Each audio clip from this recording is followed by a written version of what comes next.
Hello everyone, I hope कि आप अच्छे होंगे। आज इस वीडियो में हम लोग सीखने वाले हैं बहुपद के ऑब्जेक्टिव क्वेश्चन को। आज पार्ट 2 है। अभी तक पार्ट 1 नहीं देखे हैं तो इस वीडियो के डिस्क्रिप्शन बॉक्स में हम लिंक दे देंगे, वहां से आप जाकर देख सकते हैं। जैसा कि स्क्रीन पे आपको क्वेश्चन दिखाई दे रहा होगा। फर्स्ट क्वेश्चन है, यदि बहुपद एक्स स्क्वायर माइनस के एक्स प्लस 8 के शून्यकों का योग 6 है तो के का मान क्या होगा। ऑप्शन ए में 8, option B -8, option C 6, option D -6। यानी कि यहाँ पे स्क्रीन पे जितने भी आपको क्वेश्चन दे रहे होंगे सभी का सभी अलग अलग टाइप का है। इसी टाइप से आपके एग्जाम में, बोर्ड एग्जाम में आपको देखने को मिलता रहता है ऐसा ही क्वेश्चन, ठीक है ना। तो आपसे रिक्वेस्ट है कि वीडियो के अंत तक बने रहिए और इसको आसानी तरीका से सीख लीजिए, ठीक है। तो देखिए यहाँ पे ये दिया है समीकरण और बोल रहा है इसका योग दिया है 6, ठीक है। तो सबसे पहले हमें पता करना चाहिए कि शून्यकों का योग क्या होता है। तो हमें पता है शून्यकों का योग यानी कि अल्फा प्लस बीटा इक्वल क्या होता है, सूत्र होता है -b/a। यही ना फार्मूला होता है, शून्यकों का योग बराबर -b/a, ठीक है। अब देखिए यहाँ पे शून्यकों का योग यहाँ पर दिया है 6, यानी कि ये वाला मान दिया है कितना, 6 दिया है। और यहाँ पे -b और a का मान निकालना है। तो देखिए यहाँ पे हम इसका मान निकालेंगे। ये वाला a का मान होता है, b का मान होता है, ये c का मान होता है। तो यहाँ पे a का मान का मतलब क्या है, यहाँ पे अचर पद यानी कि एक्स स्क्वायर का जो गुणांक है उसे हमें लेना है। b का मतलब क्या है, यहाँ पे जो इसका गुणांक है उसको लेना है। और c का तो यहाँ पे अचर पद है ही, लेकिन यहाँ पे देखिए -b है तो b का मान लेना है। तो देखिए x यहाँ पर है, x का गुणांक क्या है b के जगह पे, आप बोलिएगा सर माइनस का k है। तो सिंपली आप यहाँ पर लिख दीजिए माइनस जो पहले है और यहाँ पे b का मान -k दिया हुआ है, देखिए यहाँ पर है ना जी। फिर बटा में a का मान देखिए यहाँ पे एक्स स्क्वायर है तो एक्स स्क्वायर का गुणांक क्या है, यहाँ पे कुछ नहीं है तो क्या है, 1 है, क्योंकि 1 हमेशा छिपा होता है, ठीक है। अब देखिए ये 6 हो जाएगा, ये प्लस माइनस माइनस क्या हो जाएगा प्लस, 1 से भाग लगाइएगा के में तो के होगा। तो यानी कि के का मान आ गया +6। तो देख लीजिए के का मान किस में +6 है, तो ऑप्शन सी में है जो 6 है, ठीक है। ये इस क्वेश्चन का करेक्ट आंसर हो जाएगा। फिर देखिए यहाँ पे सेकेंड नंबर क्वेश्चन है, बहुपद 4x² माइनस 4x प्लस 1 के मूल्यों का गुणनफल क्या होगा। ये भी बहुत ही इंपॉर्टेंट क्वेश्चन है। तो यहाँ पे गुणों का गुणनफल पूछ रहा है, मूलों का गुणनफल क्या होगा। तो मूलों का गुणनफल का फार्मूला होता है अल्फा इंटू बीटा बराबर c/a, ठीक है, यही फार्मूला होता है। तो इसको हम a मान लेते हैं, इसको b मान लेते हैं, इसको c मान लेते हैं। तो देखिए फार्मूला में क्या दिया है यहाँ पर c, तो c का मान क्या है, तो आप बोलिएगा सर c का मान यहाँ पर 1 है, तो सिंपली 1 लिखिए। और a का मान देखिए क्या है यहाँ पर, तो आप बोलिएगा सर एक्स स्क्वायर का गुणांक 4, तो यानी कि a का मान क्या है 4। अब देखिए यहाँ पे अल्फा इंटू बीटा अर्थात शून्यकों का गुणनफल का मान कितना आ गया, 1/4। देखिए 1/4 किस ऑप्शन में है, आप बोलिएगा सर ऑप्शन सी में है जो कि 1/4 दिया हुआ है, ठीक है। अब देखिए 3 नंबर क्वेश्चन ये भी है, इस पे एक क्वेश्चन 110% रहता है, ठीक है।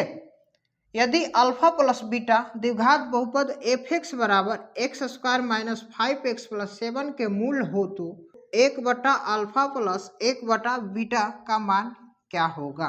ऑप्शन यहाँ पे दिया है 4 ऑप्शन, इसमें से चूज करना है। तो सबसे पहले देखिए यहाँ पे क्या है, 1/अल्फा प्लस 1/बीटा। सबसे पहले हम इसको यहाँ पर लिखेंगे 1/अल्फा और 1/बीटा, ठीक है। जब भी इस टाइप का, इसका मतलब क्या होता है, इसका व्युत्क्रम, कोई भी संख्या 1 के बटा में आ जाता है उसको हम उसका व्युत्क्रम बोलते हैं, ठीक है। तब इसका हम सबसे पहले हम एलसीएम लेंगे, अल्फा और बीटा का एलसीएम लेंगे तो ये होगा अल्फा इंटू बीटा। अल्फा से अल्फा कट जाएगा तो क्या बचेगा, बीटा बचेगा। तो यहाँ पर लिखेंगे बीटा प्लस बीटा से बीटा कट जाएगा तो अल्फा बचेगा, क्या बचेगा जी, अल्फा। तो यानी कि अल्फा प्लस बीटा लिखिए या बीटा प्लस अल्फा लिखिए, ठीक है, कोई दिक्कत नहीं है। तो अब देखिए यहाँ पे ये क्या काम करेगा, ये अल्फा प्लस बीटा यानी कि शून्यकों का योगफल बन गया। तो इसका फार्मूला क्या होता है -b/a। और यहाँ पे देखिए अल्फा इंटू बीटा यानी कि शून्यकों का गुणनफल है यहाँ पर, ठीक है ना। तो इसका फार्मूला होता है c/a, ठीक है। तो अब देखिए यहाँ पर ए से ये ए कट जाएगा तो क्या बचेगा, माइनस बी बाई सी बचेगा। तब मान रखेंगे, देखिए यहाँ पे जो बहुपद दिया है x square minus 5x plus 7, तो ये ए का मान होता है, ये बी का मान होता है, ये सी का मान होता है। ठीक है, तो बी का मान देखिए क्या दिया है, तो यहाँ पर बोलिएगा सर -5 दिया है, तो यहाँ पर भी माइनस पहले से दिया हुआ है। और सी का मान देखिए क्या है, 7 है, तो यहाँ पर 7 लिख दीजिए।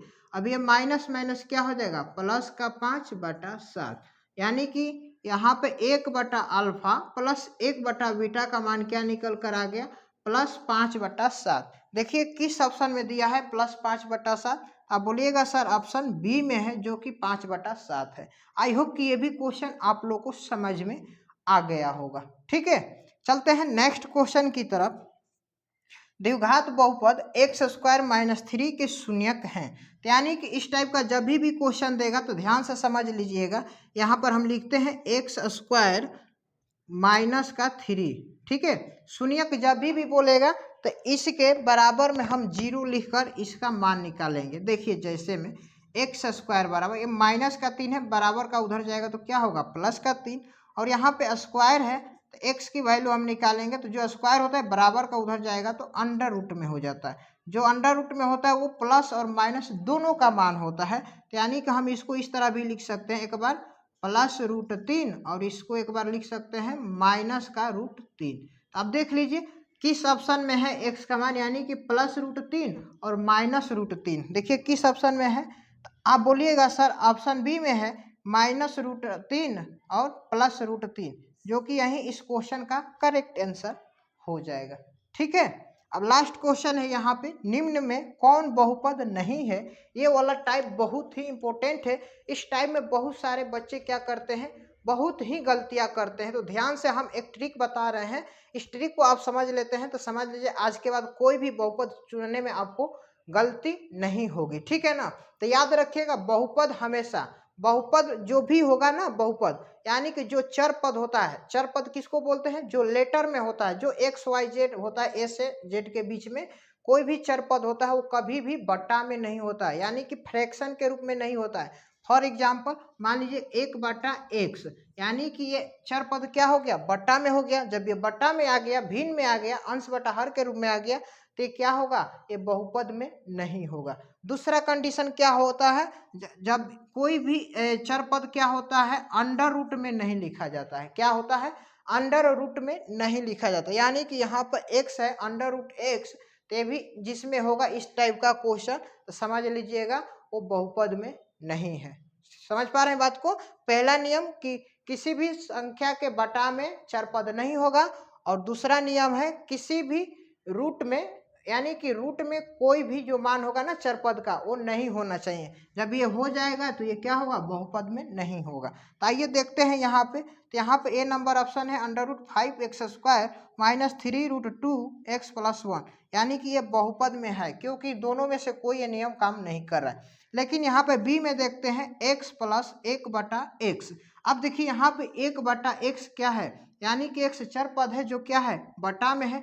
क्या होना चाहिए, आप बोलिएगा सर नहीं होना चाहिए। क्यों, क्योंकि हमने नियम बताया है कि चर पद किसी भी बटा में हो जाएगा, यानी कि फ्रैक्शन के रूप में हो जाता है, हर के रूप में हो जाएगा, तो समझिए वो क्या होगा, वो बहुपद नहीं होगा। तो इसलिए इसका करेक्ट आंसर होगा बी। ठीक है, और यहाँ पर देखेंगे 3x² - 4x + √5, तो ये एक क्या है, एक बहुपद है। क्या है जी, बहुपद है। ठीक है, तो इस 5 नंबर क्वेश्चन का राइट आंसर हो जाएगा x + 1/x, जो कि एक बहुपद नहीं है। आई होप कि अभी तक हमने जितने टाइप का क्वेश्चन बताया आप लोग को समझ में आया होगा। बाय द वे नहीं भी समझ में आया तो वीडियो को 1 से 2 बार रोकर फिर से देखिए, हमें उम्मीद है आपको जरूर समझ में आएगा। वीडियो अच्छा लगा हो तो लाइक कर दीजिए, चैनल पर आप पहली बार हैं तो चैनल को भी सब्सक्राइब करके बेल आइकन को ऑल पर प्रेस कर लीजिएगा, क्योंकि इसी तरह के और सारे नए नए वीडियो आपको टाइम टू टाइम मिलते रहेंगे। तब तक के लिए आपका बहुत बहुत धन्यवाद। जय हिंद।